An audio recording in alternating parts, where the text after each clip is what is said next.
বড়সড় চমক, জম্মুর আকাশে যুদ্ধের ঘনঘটা, পাকিস্তানের একযোগে ড্রোন এবং ক্ষেপণাস্ত্র হামলার চক্রান্ত, ভারতীয় বাহিনীর দুর্দান্ত প্রতিরোধের ছিন্ন ভিন্ন। বৃহস্পতিবার রাতে জম্মু, আখনুর, সাম্বা, কাথুয়া, উধমপুর এবং পাঠানকোটের সামরিক ঘাঁটিতে নেমে আসে মৃত্যুর ছায়া। কিন্তু প্রস্তুত ভারত। S-400 সুদর্শন চক্র এয়ার ডিফেন্স সিস্টেম মুহূর্তেই সক্রিয়। মাঝ আকাশেই ধ্বংস, 8টি ক্ষেপণাস্ত্র ও একাধিক ড্রোন। পরিস্থিতি এতটাই গুরুতর যে জম্মু, সাম্বা ও আখনুরে ঘোষণা করা হয় ব্ল্যাক আউট।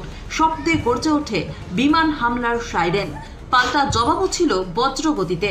অপারেশন সিঁদুরে পাকিস্তানের লাহোরের এক বিমান প্রতিরক্ষা ইউনিটকে মাটির সঙ্গে মিশিয়ে দেয় ভারত। আন্তর্জাতিক মহলে শুরু হয়েছে উদ্বেগের তরঙ্গ। যুক্তরাষ্ট্র, রাশিয়া, চীন আহ্বান জানিয়েছে শান্তির, কিন্তু প্রশ্ন একটাই, উত্তপ্ত মহাদেশের আকাশে কি আরও আঁধার নামছে? আপডেটের জন্য থাকুন আমাদের সঙ্গে, কারণ এই লড়াইয়ের প্রতিটা মুহূর্ত নিয়ে আসবে নতুন মোড়।